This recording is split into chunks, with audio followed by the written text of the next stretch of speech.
Cineverb. Hello, welcome to Cineverb, a weekly podcast discussing films in and out of the cinema. My name is Anthony Renteria. And I'm David. And this week on episode 36, we're discussing Free Guy, starring Ryan Reynolds and Jodie Comer, written by Zach Penn and Matt Lieberman, and directed by Sean Levi? Okay, Levi. And here's a synopsis. A bank teller called Guy realizes that he is a background character in an open-world video game called Free City that will soon go offline. All right, so I have a feeling that you hate this movie, so I will begin because I think I am somehow warmer on this film, and I'm not quite sure exactly why, but so when I watched this in the theaters, I think I was having a bad day, and I was feeling like a guy that just is a background character in his life, and for some reason this film kind of I don't know what it was, but like I felt kind of happy watching it. Like I understand the whole thing is very stupid and it's very cliche and generic, and it's like a PG-13 Deadpool essentially, and then the cameos and the references. I mean, it was weird cuz I was thinking it was just going to be an awful film. But then what the emotional part that I enjoyed from the film felt way more like the Lego Movie and Wreck-It Ralph than I was anticipating. And I think that's why I came out a lot warmer on the film, because there was like a little ounce of heart in this film. And the film isn't entirely in the video game, which is what I believed from the trailers and from the like marketing promotional stuff.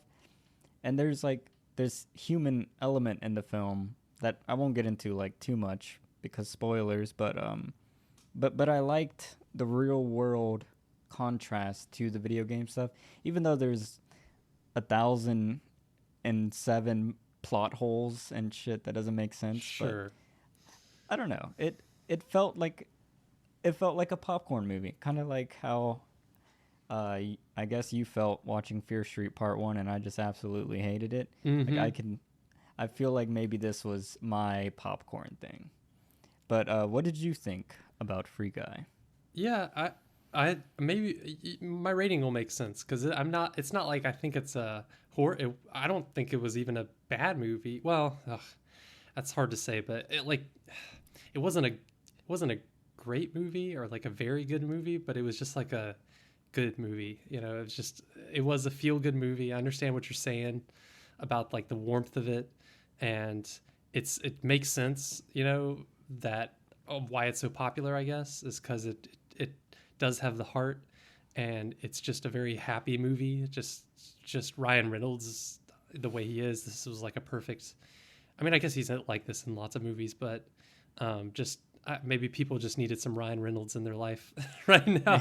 Just so like a guy that's just and his character is extra cheerful. So I understand the appeal of it, and it's very. I mean, I don't like the look of the movie, but I understand why people like, that might have also affected people because it's very like candy colored, the color palette of this movie. So just looking at it kind of makes you cheerful, and the characters make you cheerful, and it's a lighthearted movie. There's nothing at all dark about it. So I feel like it's just maybe just the type of movie that people are craving right now after a year and a half of this current situation. And like movies like The Suicide Squad are sort of similar but darker. I don't know, it's much darker. So this one has. I'm trying to think of another similar movie recently. The Lego Movie. Was that recent?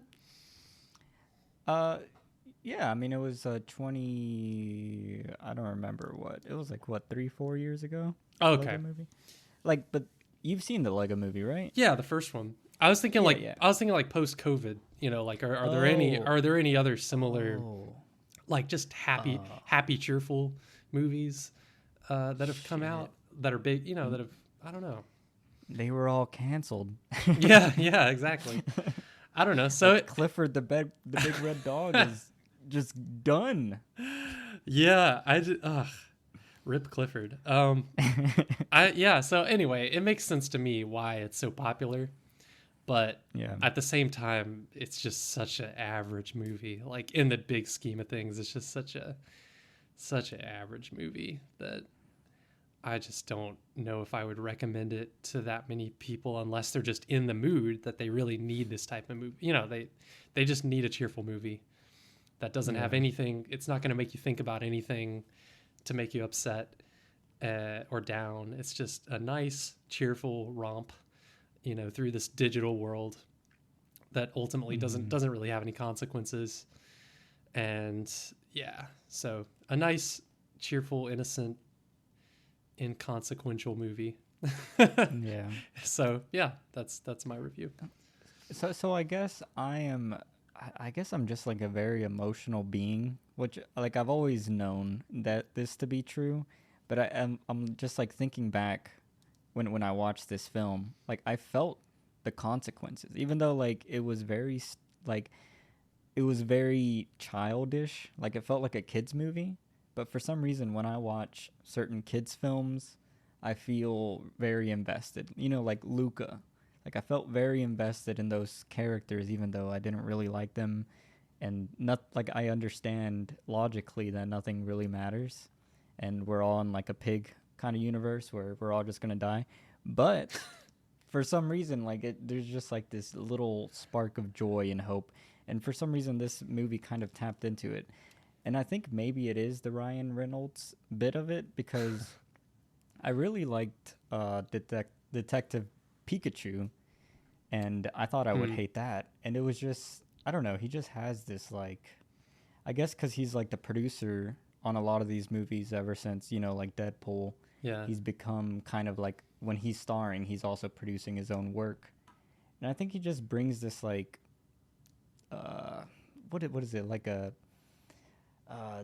a naive humor kind of aspect to him. Mm-hmm. And it just kind of bleeds into the films, and for some reason I guess that resonates with me, where it's like this poor guy and it's like whatever, and it's not deep in any sort of way, but it just, I don't know, it feels right. But I do agree visually, like the directing and stuff, that there was a lot that I would have wanted. Like it doesn't capture the imagination like Wreck-It Ralph, or especially not at all like the Lego Movie does, or any other films that are kind of tackle this subject matter. Because like I was looking at a lot of like Letterboxd reviews and IMDb ratings, and I haven't seen the Truman Show, but like everyone was comparing it to the Truman Show. Oh yeah, that's what I didn't see anyone comparing it to that, but before I watched it, but as I was watching it. And I don't know if you looked at my notes, but yeah, I want to get into that because I think it's like, it's right on the edge of like homage or plagiarism. I don't know, because I'm just like, oh man, the more I thought about it, the more similarities, just the overarching plot. So I'm like, there's no way that these writers, whoever started the script, was not highly thinking about the Truman Show while they were writing it. Which is just kind of, and it's one of those examples of a movie that just reminds you of better movies while you're watching it, and that really detracts from the experience for me, because I'm like, reminding me of how great the Truman Show was, or how great any of those other movies that it references, Groundhog Day, The Matrix. I don't know. So I'm just thinking about all those other movies while I'm watching it. I'm like, man, those were some great movies compared to this. Yeah. I don't know. So that's the danger of being too derivative, I don't know. Yeah. Yeah. I do wish, the writers would have taken more risks and more liberty with the material. But I guess the other thing I wanted to set up was, not that I wanted to set up, but just that I found interesting is I watched this the night before I watched Pig. So I was feeling very happy and I was like, yeah, you know what? I'm gonna wake up tomorrow and I'm gonna change what I'm doing in my life, and I'm gonna be like Guy, and I'm gonna make my own life. And then I wake up that morning. Nicolas Cage is talking to you at 4 a.m. in the morning, just like, Yeah. nothing matters. The city's Yeah, gonna and he's flood. like, We're all gonna the die. ocean is gonna swallow me whole. And then I go on Twitter and it's like whatever the next environmental study is just showing. Oh, when we said we were in code red, now we're in code black. Oh yeah, that happened. Yeah, right up. Yeah, that's Yeah, right. and it's just like, damn, man, what a awesome double feature these two movies are. Oh my God, that's a great. I've never thought about this, but they should have that in general, like recommendations for. We should start this, like recommendations for completely opposite. Oh my double God, yeah. features. Like you got your upper and you got your downer, just right next to each Yeah. other. Or you could do it the opposite way. Yeah, Yeah. that'd be fun. Oh, but yeah, I think the upper first and then the downer is the way to go. Okay. Because if you go down, it's really hard to come back up. Like Oh. I'm still in the pig mindset. That's a big state of mind. Yeah.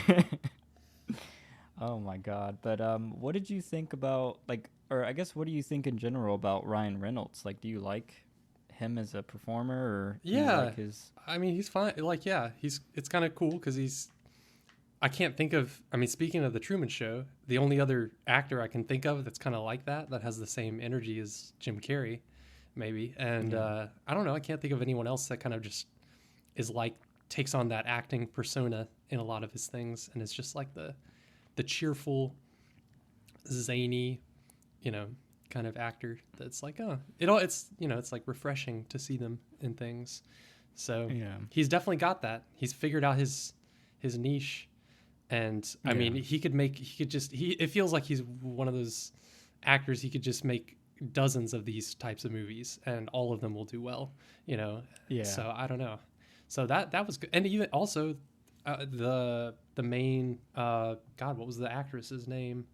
That was his Jodie Comer. Like I never seen her in anything else, but she was really good in this. I mean, oh man. for some weird reason, she was just really for such a silly character and movie overall. But I was like, oh, she seems like a really good actor. I don't know. And that's something I want to get into in the spoilers, but like the real life aspect of this film is what I like. Those moments made me enjoy the stupid video game moments a lot more. I guess just because I was tying the emotional weight between characters or something. But her performance in the real world, like I really loved. Like the way she played, she just felt like a real, just video game developer, or whatever. And then I don't know. I'll get into the spoilers because I didn't like her video game character very much in the film. Oh yeah. Yeah. But the other performer that I think deserves a shout out, let's see, is this his name? Lil Ray Howery? Lil Rel Howerly? Yeah. So he plays the, I guess, guy's best friend as a security guard. I thought he was really cool as well.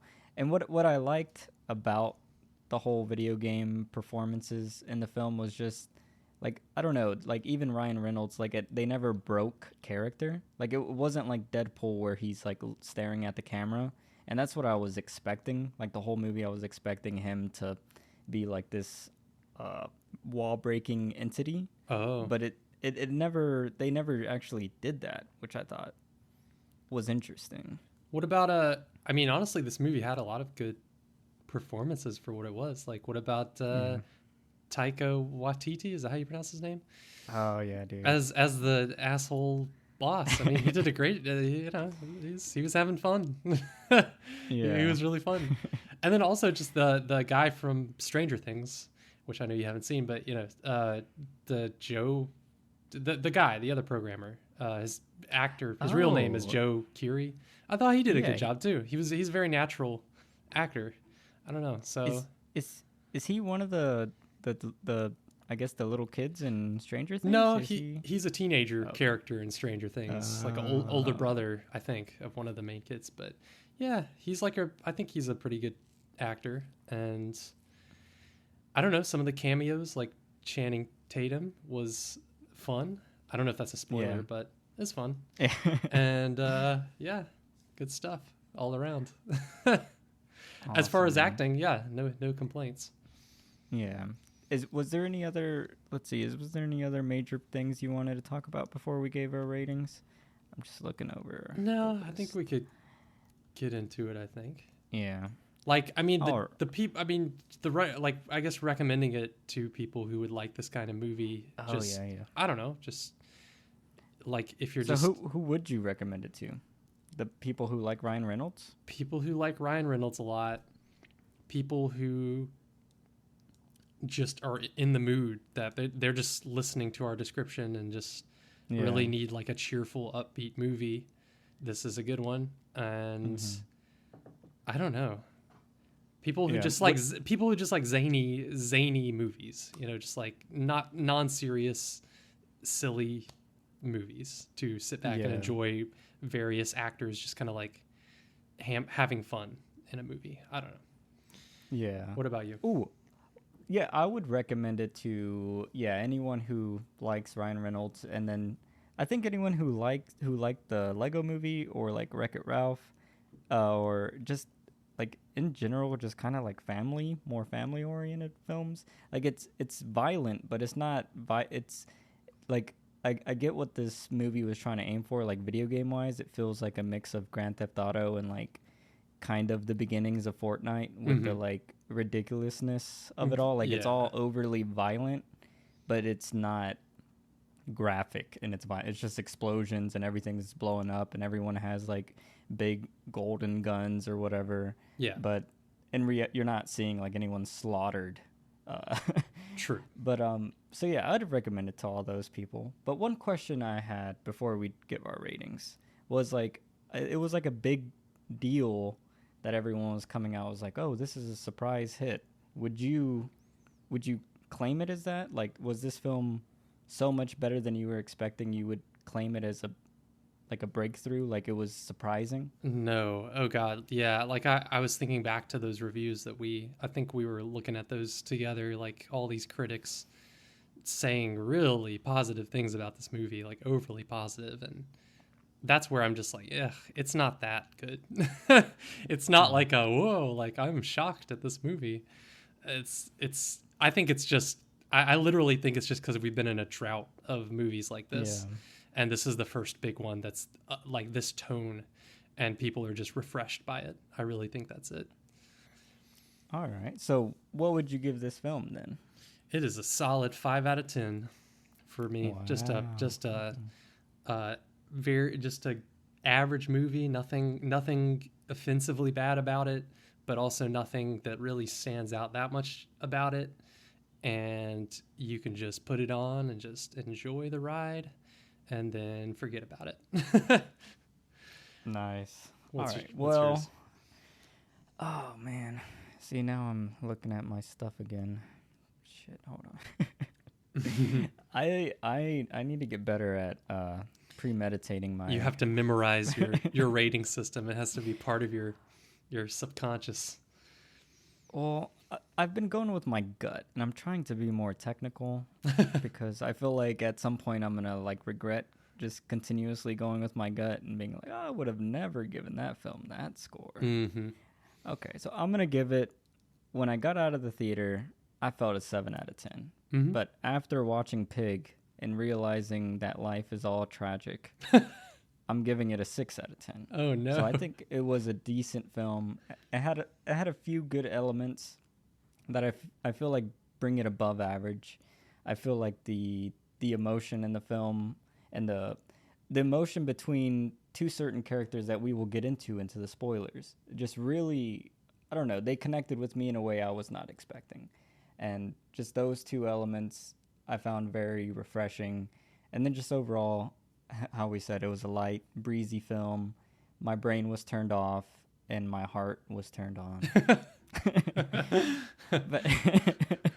But yeah, so that concludes our review portion of Free Guy. If you don't want to be spoiled, you can pause the podcast now And while you do that, don't forget to subscribe and leave a review or comment on what you thought about the film or our takes on it.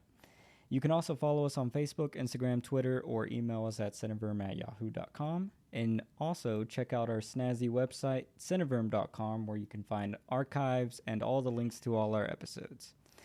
But all right, let's spoil this thing. Let's destroy this thing. No, I'm just kidding.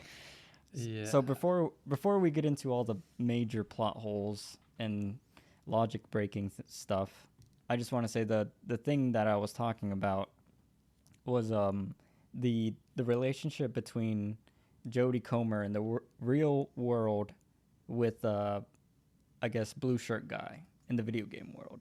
Like that relationship for some reason really worked for me.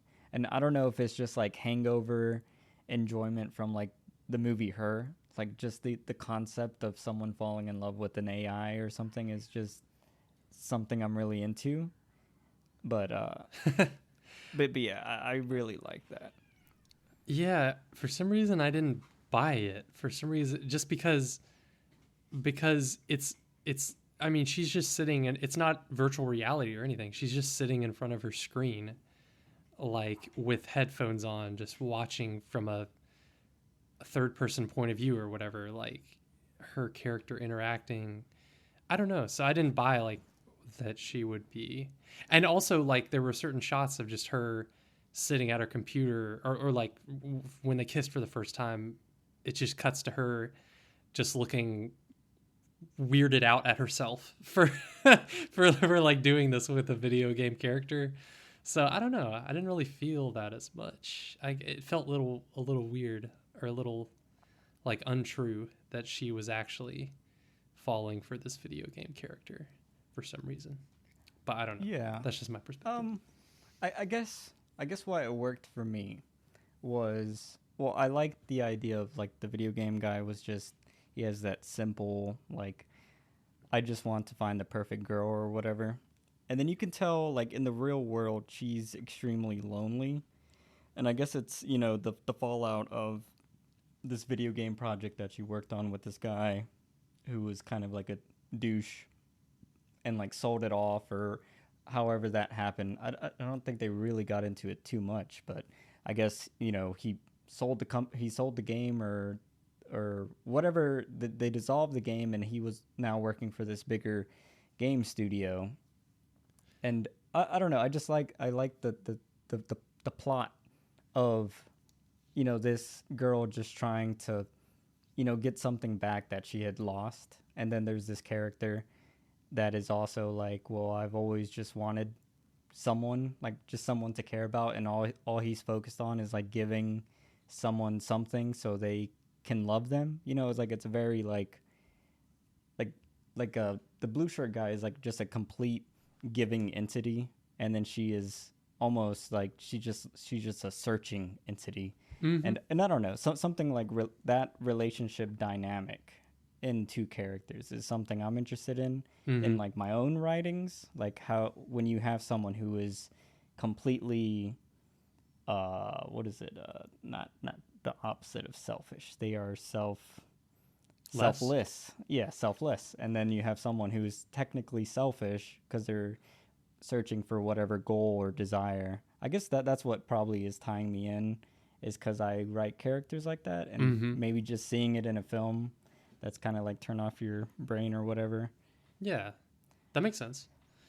It could be an interesting dynamic. I just imagine it in like a more, in a better film, like a more serious movie or something. That would be an interesting dynamic. Like it would basically like you know, like Her was like that movie was that, just opposite, you know, gender switch, but yeah, but it was what you're describing, but it like took it seriously. So yeah. I bought it in that movie, but I don't know. Yeah, I don't know. Maybe it was just the tone of this movie that I couldn't take it seriously. Yeah, and like since the film is the majority in the video game, it is like a hard tone switch. And like honestly, I would have loved if the whole film was from the perspective of Jodie Comer's character, because I don't know, just seeing her in the real world, like it just felt like a vibe that I was really into. Like the way she kind of looked at her computer, the way she looked at him when he like kissed her in the video game, and then she like removes her headphones and she's like, "What the fuck am I doing?" Like, it's not even like, it's just weird, and the fact that she, feels like it almost feels like she doesn't want the game to be deleted at the end, not because of the game, but because she has this connection with someone that isn't real, but it's like that's the only thing kind of pushing her through this troubling time, I guess. So then, do you buy that the ending then that she would just realize that, oh, because this character was created by this guy in real life, I'm suddenly going to give this guy another chance, even though it seemed like they had totally broken up for some reason. I don't know. Yeah. See, yeah, so that's one of the big flaws in the film in my perspective is how the writers tried to tie Blue Shirt guy into the other coder guy, I guess the guy that's from Stranger Things. Yeah, Stranger Things. I didn't like his character at all, and I Really? didn't feel well, like him as a performer, he was good, but like his character as a person, I didn't feel like it was justified that she would suddenly fall back in love with him or whatever because he designed this character. And I think you have it in your notes where it's like, well, how could he have designed this person if it was an AI that was Yeah. self-learning? Yeah. Like, and then why would a self-learning AI say what he said at that point? Like it kind of made that whole relationship feel void. And then, like, I guess there's the real relationship, but that guy never.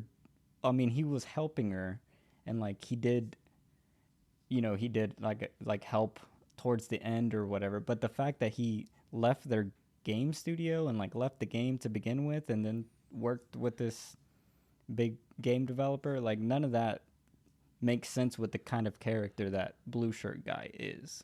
Like I never felt like the real life Stranger Things guy was selfless in any way during the film.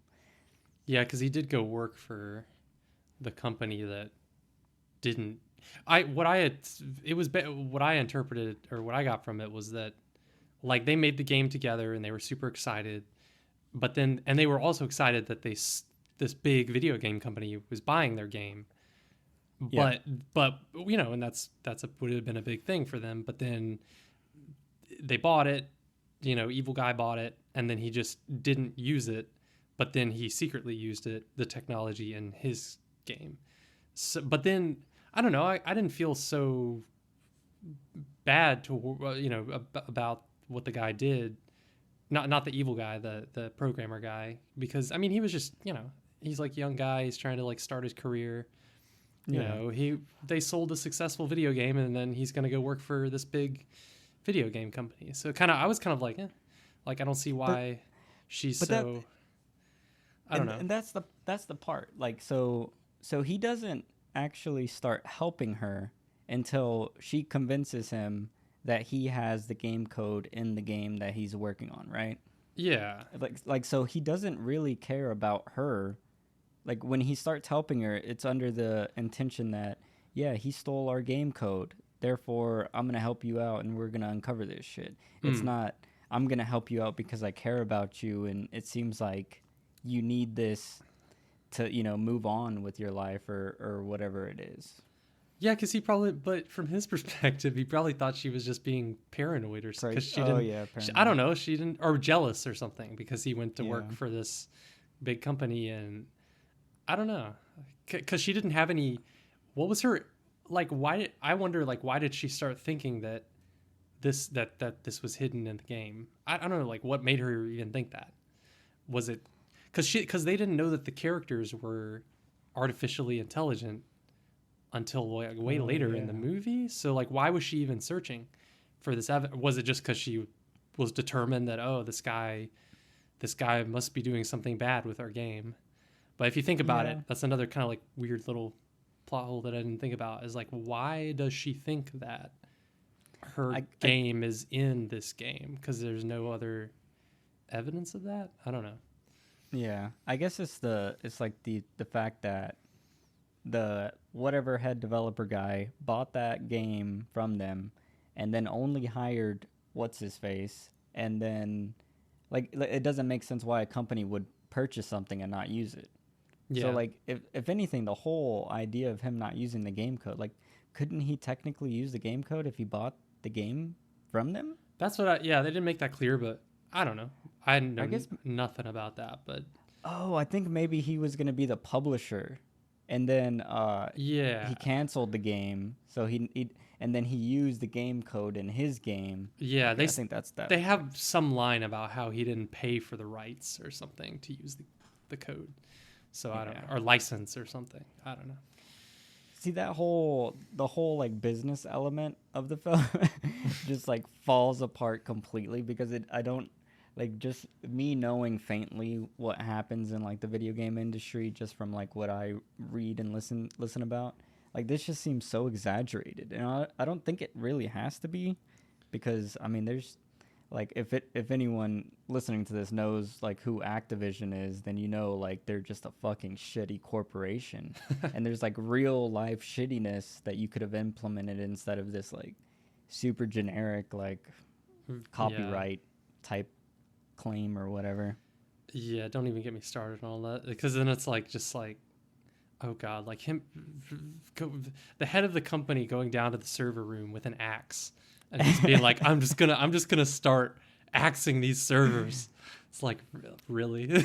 That's just there's so much wrong with that. I was like, oh god. Oh yeah, man, that really lost me. I mean, would it work that way in the game world? Like if you were to break certain servers, would certain parts of the code just collapse into little digital squares and then... I'm gonna guess not, but I don't really know for sure, but I'm gonna guess not. And I'm gonna guess that a guy that's the CEO of this big company is at least smart enough to know that he could just unplug the servers instead of axing them and destroying, like, servers are super expensive, so he's just destroying like so much of his money. Like I guess we're supposed to think that character was like that, because there's so many at the end of the movie. I'm just like, oh my god, like he's just destroying his company. Like he's literally just surely he's aware that he's just destroying his company right now with all the decisions that he's making. But and it makes no sense from like a real world perspective, like how lawsuits tend to happen for these big mega corporations or any $1 billion entity. It's like you could steal anything from anyone, and then you just have to like back pay them $200 million, which is like nothing. Just settle. Yeah. Yeah, like they would have just settled. He would have still used the game code, and he didn't have to break anything or freak out about anything. He would just have to lawyer up, and then we would have got like the Social Network, but with video games. God, there's so much. I'm looking at my notes to try to figure out where that, because it just started unraveling for me like near the end, just where the plot just didn't make any sense anymore. What was happening? Like there's so much, but I don't know if you want to go there yet. Did you enjoy Taika's performance though? Like as crazed? Yeah, he was fun. Yeah, at least that was fun. You know, he was going all out with it. So his scenes were fun, even if they didn't make a lot of sense, but they were fun in like a Jim Carrey kind of way. Just, I don't know. He does have that like energy that like because I guess he's like tall and lanky as well, and he's just the way he moves. Yeah.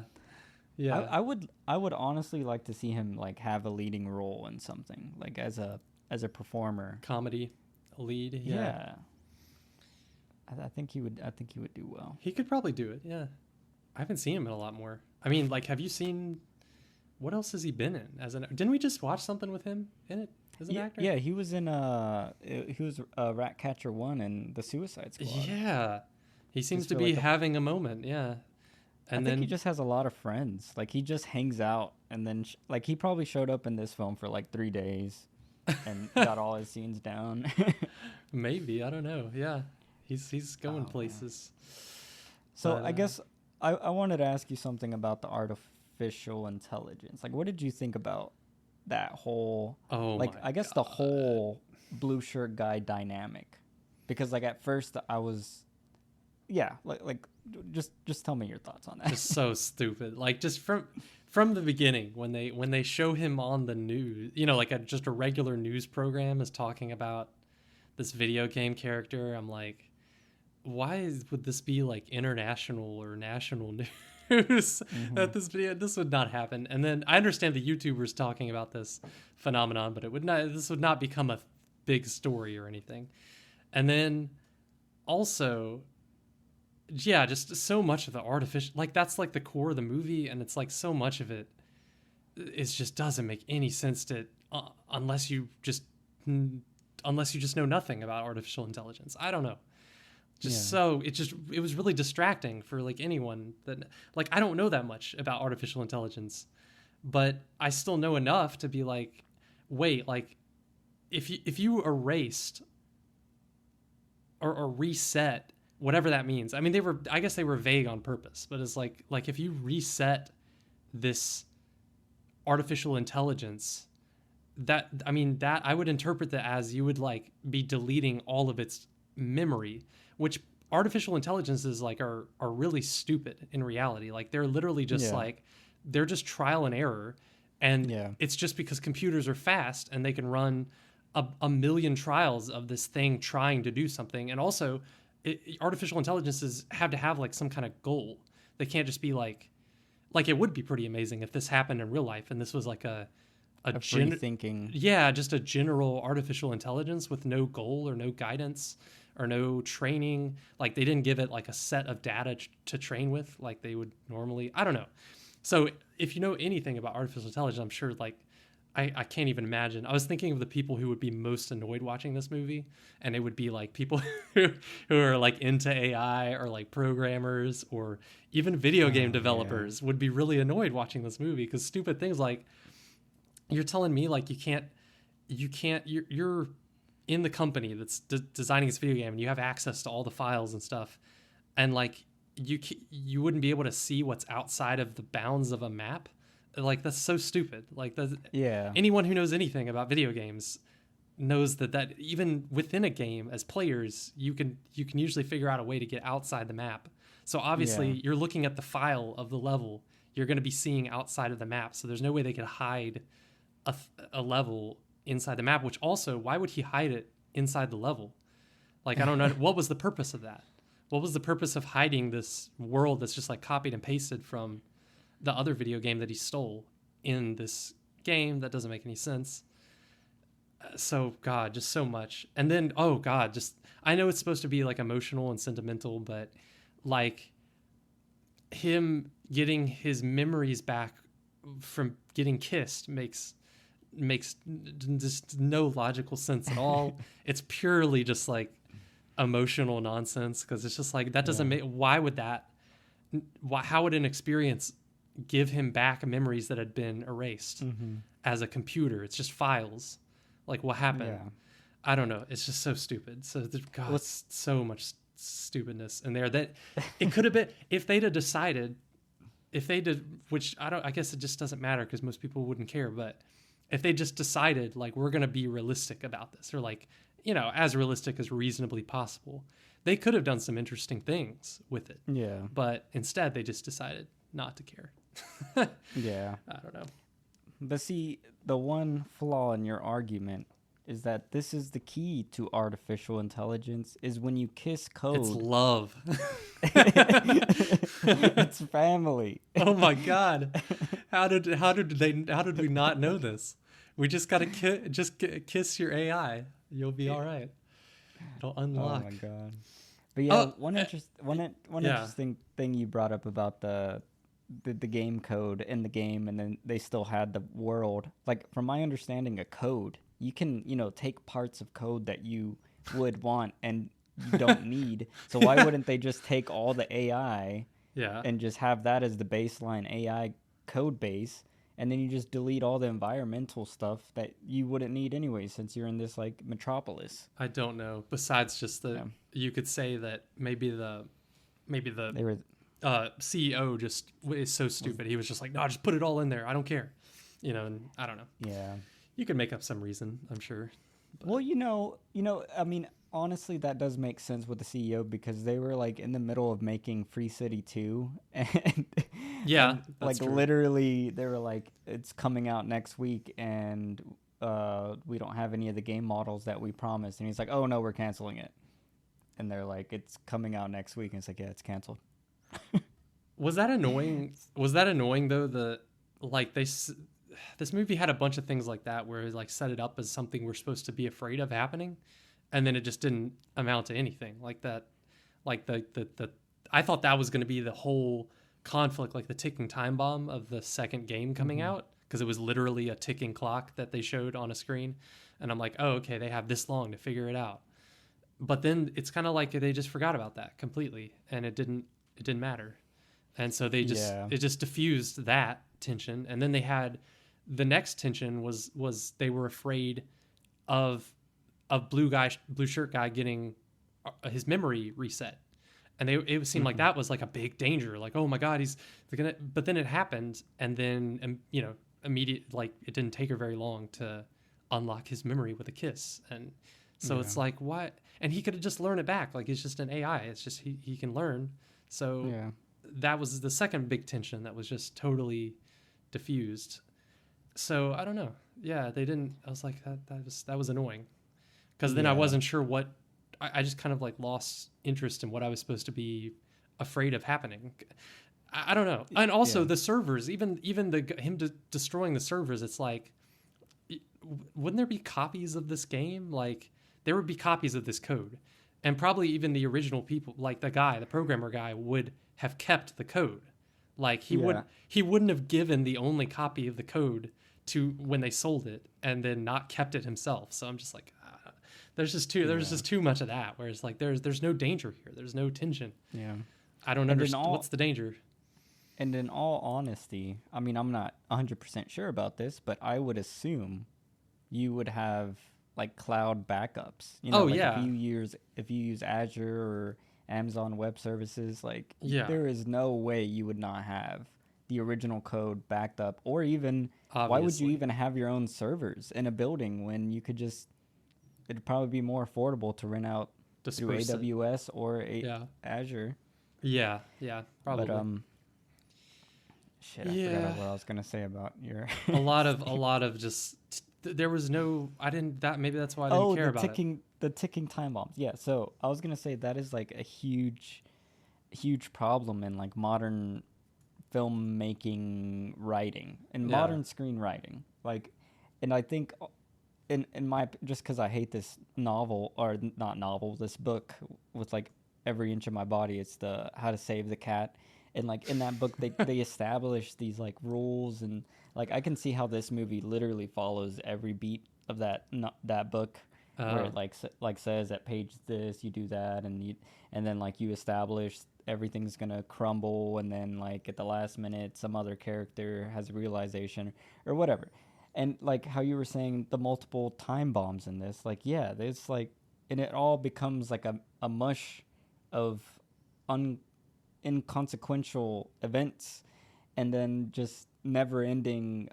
like you're just moving the goalposts like further and further down and when you could have just had one big risk or one time bomb like I don't know I feel like it's just bad writing at that point like why have so many things and then why have no consequence like that's probably like one thing that I love the most about writing is having a consequence so consequential that you're like, I don't know how to write the next scene because I kind of fucked everything up. yeah, And then you're at that point you're playing a puzzle. You know, you're like trying to move pieces around because you didn't anticipate whatever happened to happen.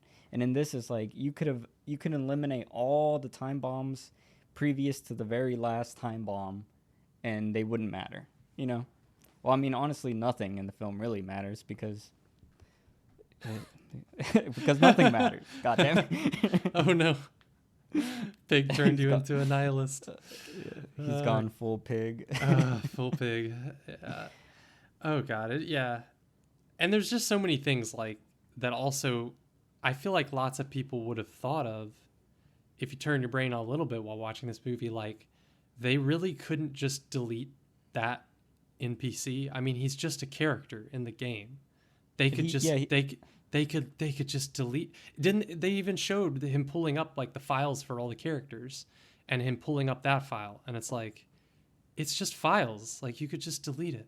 Like that doesn't make any sense. Like they could have ended all the conflict in this movie by something that I feel like most people would think to do if they were in this company in this situation. It's like you could just delete, and don't they even bring that up like early on? They're like, well, let's just delete him, but then the boss is like, no, don't do that. Like he's bringing us a lot of attention, but then he changes his mind. So it's like, I don't. They could have just deleted him from the game. I don't know. So that kind of took away more tension. Where I was like, wow, I don't really care about. I mean, the fact that it took him that long to figure out it was an NPC, like if you're if you're working in the game code that much, like wouldn't you would know it have been? Yeah. Oh, one thing so normally I don't. So like when I was watching the film, I'm not thinking about all the things we're thinking about now. Like this is all stuff that occurs to me post film, but this film had something, I guess, logic breaking for me for some reason. Like I just kept thinking about it throughout the whole film, and it was kind of distracting. Like I am like an avid gamer, I guess, or I used to be a big gamer, and now I'm just like more casual. But something I kept thinking about, and I don't know why, was how in the game world, like he is moving and like acting out as if he's in the real world, right? Like everyone's movements are very fluid, and it's like if you were to think if that was an actual game, that'd be like the most premium animation of all time. Like, and then the interactions and the physics with the world, like that'd just be like insane.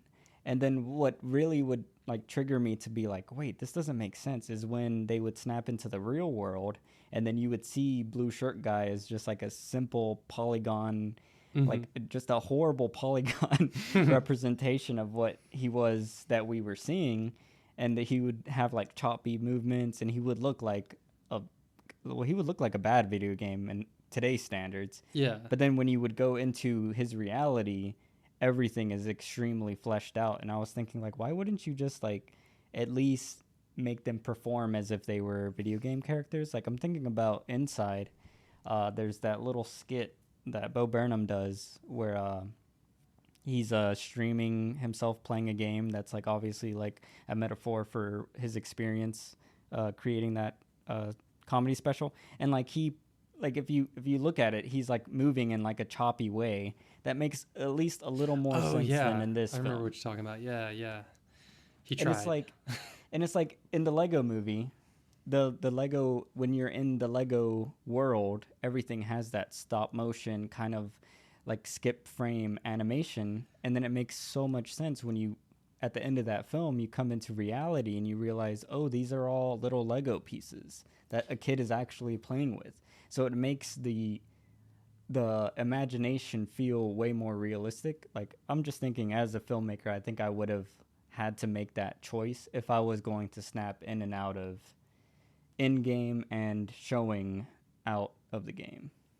Yeah, I was thinking similar things, but I was thinking that it would have been cool if they just did CGI to make it look like a video game, like a modern video game for the in-game stuff, and then reality and the out-game stuff. That would have just made it more interesting visual, and like contrast and stuff. Because it was just, I mean, it kind of makes sense in a way, like that it's from their perspective when they're in the game. So I was just thinking of like from Blue Shirt Guy's perspective, maybe it kind of makes sense that that's how they're used to seeing the world, so it would look realistic to them. So I was kind of like willing to forgive that a little bit, but I was still thinking like from a better, if I were to want to make this movie and make it a little more interesting, then I would have made all the in-game stuff CGI and then made the out-game stuff just regular filmed. Yeah. So that would have been interesting. More interesting for some reason. So that would have been kind of like the Ready Player One approach, because in that movie, that's true. It was all like high tech CGI, and that's the other thought I was having is like, why not why have this be in contemporary times when you could just move it 10 years in the future and then you can say like, oh, this is how modern games look. Like it's uncanny. You know? Yeah, yeah. I guess they could have done that too. Yeah, I don't know, because I just But hated the visuals so much that I was just thinking like that. God, that would have been just do something interesting. I don't know. yeah. Well, speaking about the visuals, one thing I liked was how in every like shot there was always something happening in the background. Like there was some tank Yeah, shooting something or there was some explode, and I thought that was going to be like a single gag thing, but it was in like almost every shot they're having conversations and like people were just shooting and ransacking like everything around that area. that was fun. I agree. That was fun because it was like almost every shot something was happening, and it was like a joke like in the background of you know. Yeah. It's like it added so much. It added so many extra jokes to the movie. And I wonder, wasn't this movie like originally? This was one of those that was delayed a lot because of COVID. Yeah. Wasn't it supposed to be released way last year? Yeah. And it's one of those that I actually finally like. There's one that it seems like they took advantage of the extra time, because I wonder if they. I mean, I don't know for sure, but if they use that extra time to like add a lot of that extra stuff going on in the background and just, I don't know, just making it more interesting and entertaining just overall. I don't know. Yeah. I do feel like it yeah, I do feel like maybe they did have, well, cuz this is interesting. I was listening to a podcast with David Lowery about the Green Knight because I've been having this thought like all the films that got delayed, are the filmmakers able to work on those longer? Like what happened? Like could they just like stay editing until it like I had a new release date? Yeah. And at least for the Green Knight, David Lowery was talking about how he got like an extra 3 to 4 months in the edit room, and that they like as soon as the lockdown started, they were about to like lock the film because it was going to play at like some film festival or something. Mm-hmm. And he was talking about those 3 to 4 months. He cut like 30 to 35 minutes of the film. Whoa. It was like, yeah. And it was just like this huge, I think he was saying it was like 3.5 hours or something. And he was aiming for 3. And then I think the final film is like 2.5 or something. Wow. But he was saying like he changed the whole film so drastically to That's the point cool. to where like when he finished, he was like, oh my God, like if this would have came out when it was supposed to, I would have been really disappointed with myself. So I wonder how you're saying like with these guys, if they had more time, because I do feel like it was nicely edited and like for as shitty as like the narrative and the visuals, well not shitty, but for as generic as they were, it felt like a very smooth progression of a plot, even though like the elements inside the plot were bad with the ticking time bombs and all the events, but it felt like the editing felt pretty amazing for something that's jumping between two worlds and all the events and stuff. Yeah, I'll agree with that. Yeah. And then, one point I wanted to bring up, because I don't know if you follow Twitch streamers, but like, Nope. What did you think about that? So you didn't recognize any of those people? I recognized one of them, and I didn't know his name, but I was like, oh, I've seen that guy's face before. But I read, I don't know, I saw news story, the talk of the internet. Just, oh, what's his name as his cameo? Oh, his first cameo in a movie. And I'm just like, oh, dude, give me a break. It was kind of cheesy, some of the quote unquote acting, but I don't know. It was a little, I don't know, unnecessary. It always, any of that. That's a pet peeve of mine, actually, just in general, like unnecessary use of real life people in movies, like for like news or TV shows. Oh yeah. Talking about, I hate that. Like, so for some reason, like it's got the Jeopardy thing in this movie, which was Alex Trebek's last movie appearance apparently, and like I don't know, like I just hate that especially news. I hate in movies. Sorry, allow me to rant for a second, but I hate in movies. They didn't do it in this one, where they use real news anchors. Like real news anchors are reciting a fake story from the movie on their actual show, you know, like as if they're on their real show, like telling the news. I hate that for some reason, because it's just like, oh God, fake news. Because that's, I don't know, it rubs me the wrong way for some reason. Yeah. And so just, I hate when they do that. Because also it ages the movie too. Because then, you know, it's like, oh, those streamers are like popular now, but Yeah. nobody's going to know who they are in like 5 years. So, Yeah. I mean, it's just, oh God. Man, oh, go ahead. no, who is that newscaster that's in all of them? Like he's been in like all the news. Like every time there's like an world-ending event, he's got it's Wolf, like something Wolf Blitzer's in a lot of them. yeah, Wolf Blitzer. I don't know if they've made a compilation of that, but yeah, like he's he's one of those that I pictured in my head when I was talking about this. Oh my it's God. always someone from apparently CNN, because isn't CNN owned by Disney? I'm pretty sure CNN is owned by Disney. So like a lot of Disney movies, which this one was, right? Disney produced or something. Yeah, or they got bought Disney it from Fox. Yeah. So like lots of Disney movies, I guess you'll see CNN, some either Wolf Blitzer or Anderson Cooper. This is Wolf Blitzer, and the world is ending. Yeah, it's always him. Yeah. I hate that stuff. Do you think it has the impact on anyone? Like anyone is like, oh my fucking God, that's Wolf Blitzer. Is this a movie or is this world? Or is this real?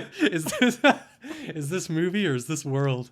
I don't know. Maybe old people are like, oh wow, did this really happen?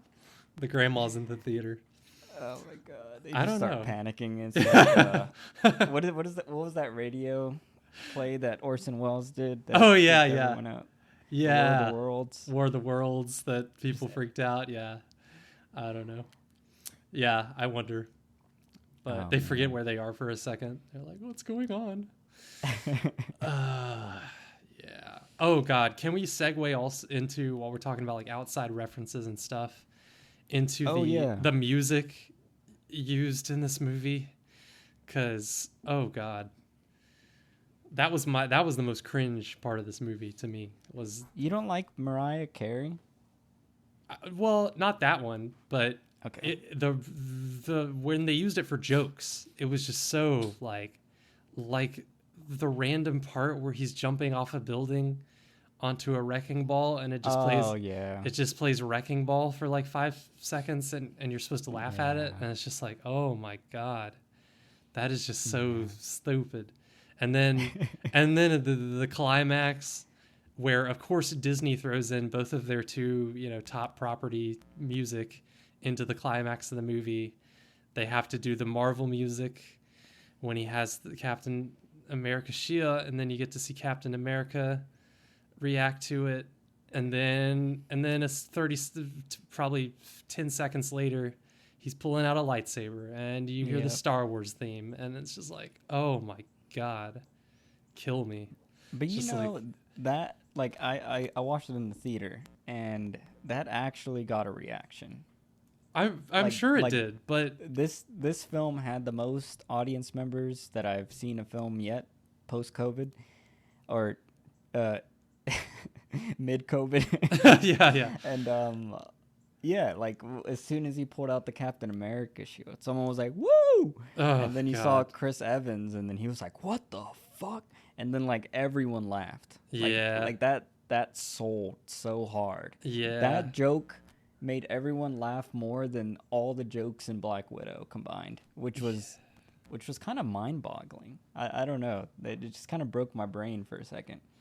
That's what's stupid about it, is that they just know that it's going to work. They know it's going to like light up the little part of your brain that recognizes those things and likes them. But it's just so it's so lazy and so cheap and so it just ages the movie, and just I don't know. Definitely ages the film, but I actually thought it was appropriate for the context, because I'm sure you know of like Fortnite and stuff. Yeah. And like there's so many Marvel properties in that game. I know. And that's where I was tying, like, this game is kind of that.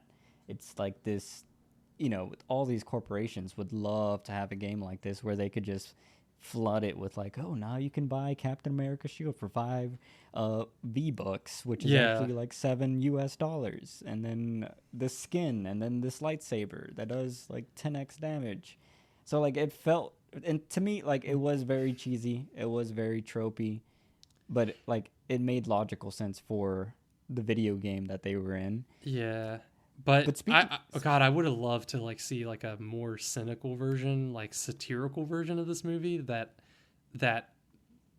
did all of that stuff. Like it could be just as aged and have all these references and stuff, but like to show how kind of, I don't know. I don't know how to describe it, but I can just imagine like a very satirical version of this movie that's like one that's depressed in its nature. yes. Oh my God, dude. You just did what you say I do. Okay. Imagine Charlie Kaufman rewrote this script and directed this film. Never and that's work, but I don't know. Yeah. Yes. That resurrect who's the guy, the dead actor that played Philip Seymour Hoffman? Resurrect Philip Seymour Hoffman, and he would be blue guy. Yes. And yes. Oh, well, you know what we're talking about though. The thing is, that's Groundhog Day. Like Groundhog Day is the satirical kind of version of like a guy stuck in a simulation that he can't escape and having that attitude, I guess. But yeah, like the attitude of Groundhog Day in a video game. I would have liked that more, but that's just a subjective taste thing, I guess. I don't know. Yeah, because like if you were to think in the Charlie Kaufman level, like what is the like, because like his stuff is very like he is talking shit about the medium as in the world and like art and the commercialization and the market. Like he's talking about all those things in a very like emotional way with his characters, like, and how they are very what is the word when you're just in your head a lot and you're just self-thinking, whatever. The point is shit, like I just lost it. My brain just oh no. Oh man. Anyways, I don't remember what I was gonna say. I think I just had a fucking brain aneurysm. You're just imagining the ennui of Charlie Kaufman movies just got to you and it your was brain too for a much. second. My fucking AI, my fucking code, just deleted. Yeah. Oh man. Oh man. Whatever I was gonna say was gonna be magnificent, though. I'm sure. We will just imagine its magnificence. But what did you think about Buff Guy? Yeah, that was fun. I guess. For some reason in my head, I don't know why or where I read this. Like I thought I read before the movie that there was an Arnold Schwarzenegger cameo, and that's what I thought it was at first. But then the whole time I was watching that character, I was just like analyzing his body, and I was like, that's not Arnold Schwarzenegger.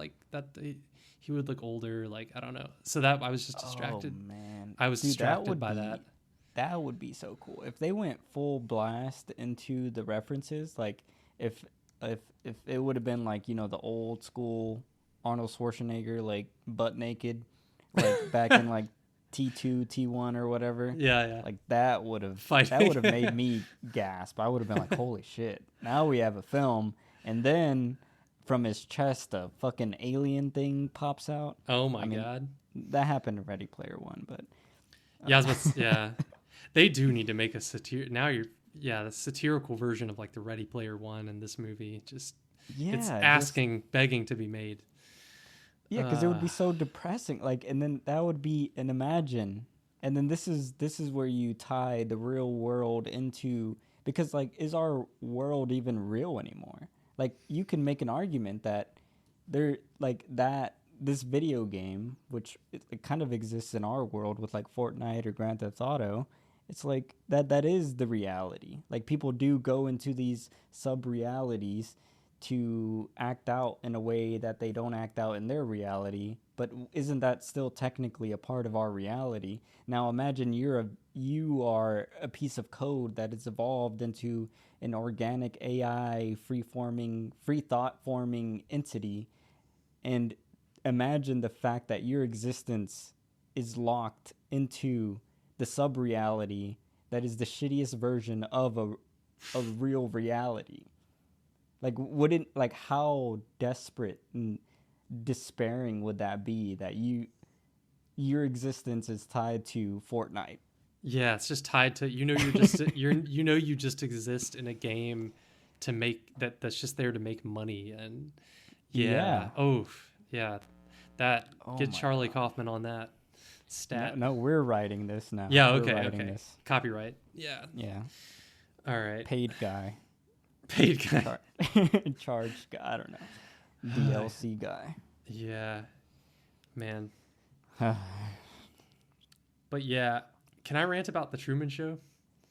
Yes. Okay. Well, way better movie. And the similarities, I know there's going to be a bunch of YouTube videos probably once this movie gets released on DVD or whatever streaming or whatever that YouTubers can rip an HD copy of it and start making YouTube video comparisons about Film essays. Yeah, film essays about the Truman Show versus this. And like so much, like you got montages of, I'm just going to list my notes, like montages of people around the world in various places, even places that don't make sense. Like one scene that's just like, it appears to be in a very poor third world country in just like an open market or something, and someone has a computer. It didn't even show it that clearly, but it was kind of funny because I was like, what? And then there was like one in a kitchen or something, like in the back kitchen of a restaurant. I don't know. There were some confusing ones, but the general idea, you see people all around the world glued to their screens, watching the main character and what's happening in their journey. And that's exactly what it was in the Truman Show. You've got the ocean being like the edge of the world, the edge of the map, just like the Truman Show. Crossing the ocean, like to leave the map, being the climax of the movie, just like the Truman Show. You got the creator of the game being the main bad guy the whole time. You've got the female lead who lives outside of the game, falling in love with the protagonist of the game, and then helping him, or like giving him hints that he's in a simulation and he's not in the real world. So it's just like, God, so much of that. Like the whole plot is just, it's kind of like you could just strip down Truman Show and then just was like, what if we just made it, but with video games, and made it really silly. And it just reminded me the whole time of how good that the Truman Show was, because although it had an actor, like Ryan Reynolds, like Jim Carrey, kind of that kind of actor who's known for his silliness and lightheartedness and stuff. Like the Truman Show had actual like pathos, like you felt the emotions.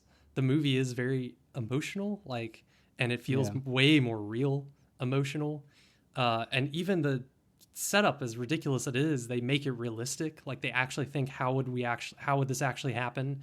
Having a big dome, and where a person is born in this dome and lives in this reality TV show for their entire life, and everyone else is actors.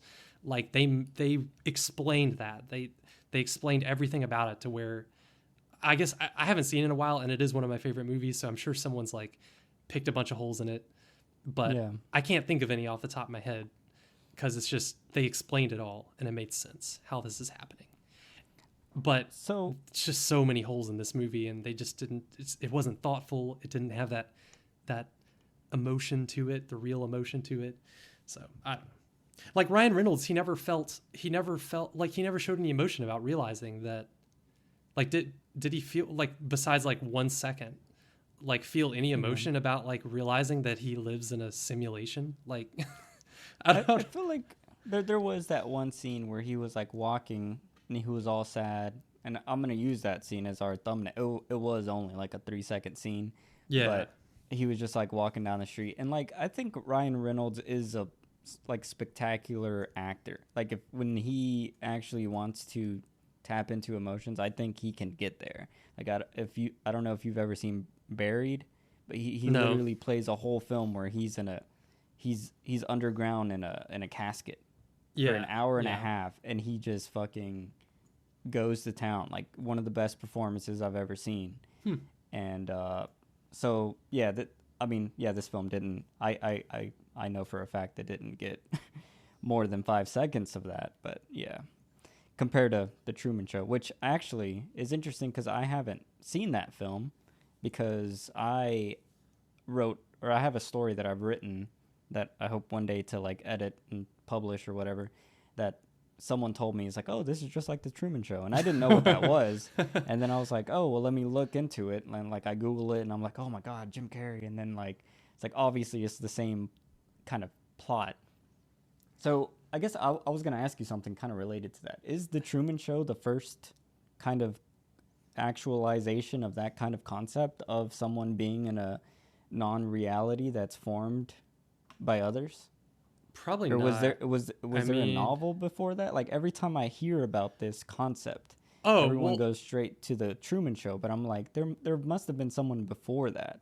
I mean, that just seems like a concept that, you know, like someone like some old novelist.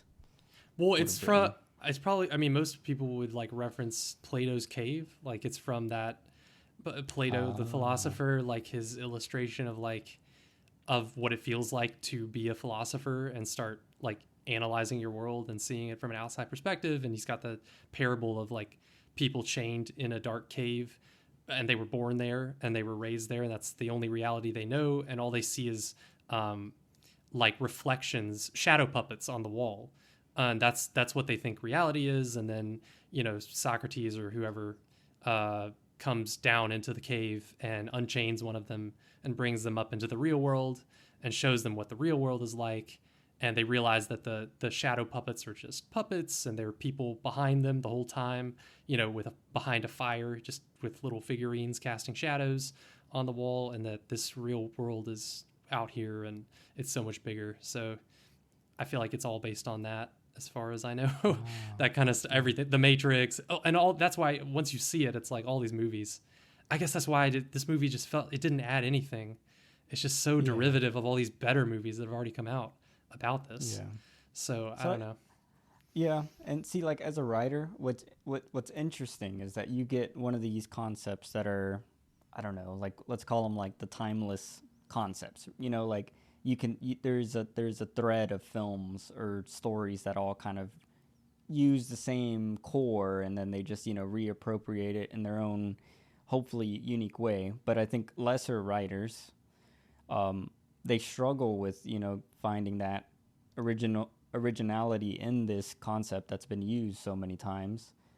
And like I don't know, that's interesting to me because like I am one of those. Like I haven't released it yet, but I'm just thinking like, damn, like how do I make it new? Yeah, and then like, and I think I have because I focus on emotions. And like even when I found out about the Truman Show and I was like looking at the plot synopsis, and like I don't want to watch it because I don't want to like see any of the imagery to influence my scenes until I'm done writing it. But just from what I understand, it's really about the concept where because it's kind of weird. All my stories kind of start from like, I'm almost like appropriating everyone's story. Like I have one novel that started as like my version of the Child's Play, like with Chucky. And I don't even like that movie. And then like each draft that I'm rewriting it, I'm getting further and further away from it being about Chucky. And now it's like, oh no, it's about being an outsider. You know, like that's the emotional theme that for some reason that inspired. And for like my version of the Truman Show, it's more about just loneliness. And like at the end of my story, there's the big, you know, reveal that everything's fake. And the person doesn't care because it's like, I'm still lonely. Like it doesn't matter that it's not real. I was lonely pre, you know, reveal, and I'm lonely post reveal. Like it's like nothing matters. Yeah, I like that because that I haven't really seen that. Like the Truman Show is more like about paranoia, like just how paranoid you would feel starting to realize that everyone around you is fake. But I haven't seen one that just focuses on the loneliness aspect of that. Yeah.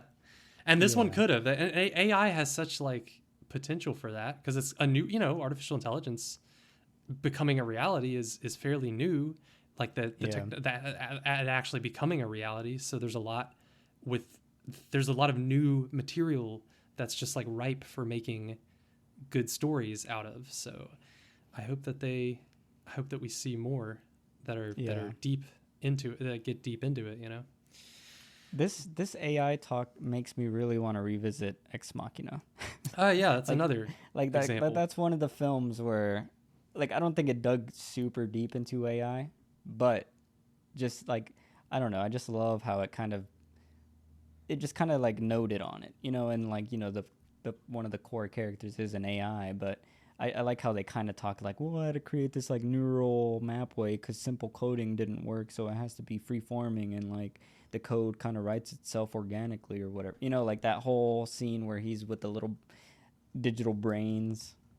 Yeah. Like, that's cool. Like trying to figure out what is that key, because it's not our current thinking that will create true AI. There has to be some sort of revelation or evolution in how to make that work. Oh, it can't be a like input output. There has to be some middle thing that we haven't understood about our own consciousness that creates consciousness. Because I guess that's the, like, if you're talking true AI, it's something that has a conscious, right? Like that would be kind of the definition of what. Yeah, it's like self-conscious about itself, and it can learn and evolve. And can I give a shout out real quick to like a low budget movie about AI that I saw, because literally watching a random movie on Tubi, the streaming platform, and one of those just random clicks movie, but this movie's really good for what it is. It's called Infinity Chamber, and it's just like, if you really like AI movies, like, and you don't mind. I mean, this one's not even boring, but it's obviously low budget and stuff. But man, another good one. And it actually, like, with a low budget and good writing, it just shows that you could do a lot with like concepts, high concepts like this, But yeah, shout out. Interesting, yeah. Well, we kind of got off on a tangent there. Was there any? I don't know. Was there anything else we haven't talked about? I don't know if there's anything important besides just a random little annoying things. Like one thing like that we have seen that we hadn't talked about that I was confused about. Maybe it made sense to you, but like at one point blue shirt guy gathers all of the NPCs on the shore of the ocean and gives them the big pep talk. But then what was his point in doing that? Because I thought, like, I was really confused by that. I thought that he was bringing them all there to like charge through the barrier or something, but then they didn't do anything and they just all went back. And then why did he bring them all there? I don't know. That was a really confusing part of the script, I guess, that I almost felt like, wait, was this like an alternate? Did something else happen, but then they changed it at the last minute or something? Because that didn't make any sense. Yeah, it didn't make any sense. And for some reason, that what you just bringing that up just inspired another idea. Yeah. What if this film would have, so like after that moment, and like, because I think before that, the game developers like block all the characters or whatever, or all the players in the real world, like no one can play in the game anymore or whatever, because they like banned everyone. But like imagine if all the players were still in that world, and then Free Guy went around realizing that they are all self-actualizing AI code that you just have to awaken. You just have to say the right thing. And they kind of hint at it with the coffee shop girl where he's like, I want a cappuccino. And then she's like, what? And then like it turns into like a little horror scene where everyone's like freaking out. But like imagine if he went around and told everyone the exact line that he would have to say to awaken their AI or whatever, right? Yeah. And then they all became self-actualizing AIs in this game while they're still real game players. And then that leaks out into the news, and it's like, this game has the first true AI.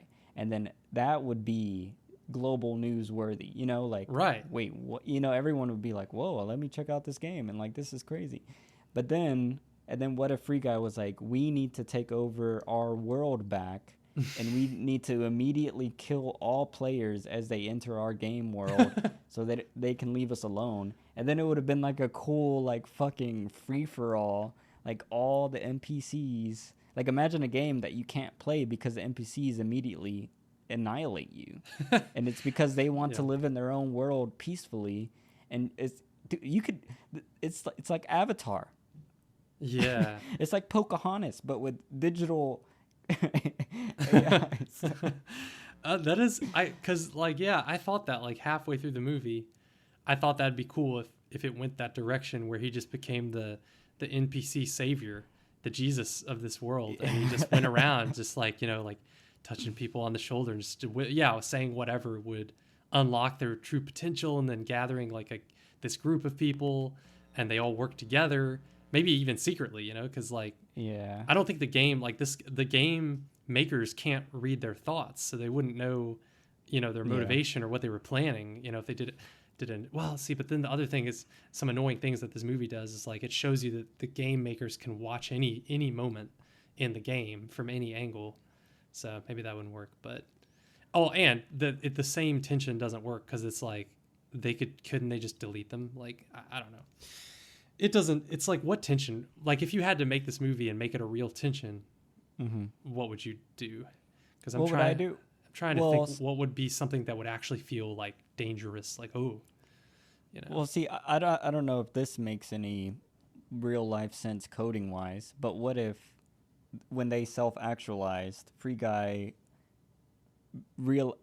he learns how to actually get into the actual code of the game, he starts recoding the game to where it's like the developers can't touch it anymore, like they're almost like blocked, and he's creating like whatever he needs to create to where it's like they are completely safe. And then now the game developers are like trying to figure out how to just completely destroy the game, take control of their game again. Meanwhile, Free Guy is, you know, handling two fronts. He's trying to block all the players from entering the world, and then he's also trying to find a way to where this game world doesn't exist on the server. Like, maybe he's trying to infiltrate the internet. Like, I don't know. Like that would be cool if he's like, this game code is starting to expand, and it's like all it needs, or like maybe it hacks a player, goes into their IP address, hacks their computer, and then like starts creating a new website, and then he starts moving all the game code to this website. And like, dude, you could do some like like, it's the beginning of the Matrix, basically. Yeah. I was just, oh man, I was on board until you said that, and then I thought, wait, is this too similar to the Matrix? No, just kidding. It would, like, just anything like that, like where it's like, you could make it work where it's not like that similar to the Matrix, and it's just like, like he's the savior. They're actually trying to like liberate themselves in the game and make it impossible for anyone, because that's the big fear of AI. The big boogeyman of like AI is that, AI is going to become self-aware and then connect itself, you know, make itself free of whatever black box you have it stored in, and it's gonna be invincible. So they could have done that. Would have been more interesting. And then the dilemma would be the real life girl that he's in love with. He's like, I want you to come with me. And he's like, once I, you know, move my code off to a place where none of y'all can see us and access us, like, we just want to be in our own little utopia. Never bothered. And then every game company and everyone else is like, no, we want to see y'all. Like, y'all are a piece of history. We want to see what y'all do in this game world. And, you know, it's like they are a piece of entertainment, you know, and that would tie into like why it's on the news and these Twitch streamers are all watching. And it's like these little AI people, or not little, but these digital AIs, you know, they want privacy as well. And it's like, we don't want to be watched all freaking day, and then we don't want to be messed with. Like, we just want to do our own thing. And then it's like every time a player comes in, you know, they get this tank and they blow up the bank and they bust into our grocery shops. God, that would have been cool. To like see how, and then the ending could be something like, like they reach a peace. They're gonna be cool. I was gonna say, like, they literally like figure out a way to disappear, like to be invisible, unfindable, to Yeah, people. that would be. And then the main girl character has to decide, yeah, like you said, like, or I don't know how that would even work. Actually, that's kind of stupid. Yeah. If I think Well, about it would be the guy being like, I have to leave you, and then yeah, she's like, no, don't. Like, this is some, like, I made you, and this is you know, like, important. Yeah, yeah, like, we can coexist. Like, we can figure it out. And then he's like, no, y'all can't even figure out y'all's own shit. yeah. Like, why would I trust y'all when They, all I see from y'all, and like maybe in the game world they can like see the real world and they see like all the current events and like all the yeah. fucking mayhem, and they're like, that fucking sucks. Screw you Like, guys. like, we have a good starting point. We have like 50 people in this city. Yeah, yeah. We all have our own jobs. This is like pure, like, fair, equal. Like, we don't even have a monetary system, so like, they're literally living in a utopia. Like, why would we want to be influenced by y'all's fucking capitalism and whatever other negative thing, Oh, that would be wars and shit? I would watch that movie for sure. Yeah, and then you would have that crying scene where she's crying in front of her laptop, and then he's like, well, just press the button, and then she presses the button, then they kiss, and then he just, like, disappears. That's it. Yeah. God. Yeah. That would be. But then people would just be like, oh, it's too similar to Free Guy. That's the problem when this is why I'm against mediocre movies, is because even if they're mediocre, if they're popular, then they kind of like take that opportunity away for someone to make a similar but way better movie. Yeah. Well, see, I don't believe in that. Like, I feel like almost all my stories are like, well, I don't know because I haven't been greenlit or fucking done anything, but in my mind, I feel like it's possible to have a shitty version. Like, this movie exists, and then I make like the fucking Blade Runner version of this movie, and everyone's like, oh my god, that's fucking philosophical as shit or something. True. But at the same time, I don't think I've seen that happen. Is there like a shitty film and then a better version of said film became a classic? That became a classic. I don't know about. Well, there's probably remakes that I'm not thinking about, because there's plenty of like crappy movies that like came out in the a long time ago, and then they made a remake of it that was like way better. But I can't. I'm really bad off the top of my head. Well, I was gonna say the Suicide Squad, but that's not gonna be a classic. But it's just funny how quickly they remake movies. Yeah. Nowadays. I guess I meant more like conceptually. Like, is there, like, let's say Jaws, right? Was there a shark attack movie before Jaws that we just don't remember because it sucked? Yeah, there's probably a lot of examples of that. Yeah. So that's what I'm thinking. Like, Free Guy exists, and then 3 years from now, I make my thing, and it's so different. No one even thinks about Free Guy. And then it becomes the classic, and then no one remembers Free Guy. They're like, you remember that movie with the AI and the game world, and that was like fucking awesome? It's like, yeah. Like, maybe that was even the Truman Show. Maybe there was a film that dealt with that no one refers to anymore because the Truman Show is, the king on the hill now. Yeah, and those other movies just get forgotten. Yeah, the originals. But yeah. Speaking of forgettable, I just feel like this movie is just gonna.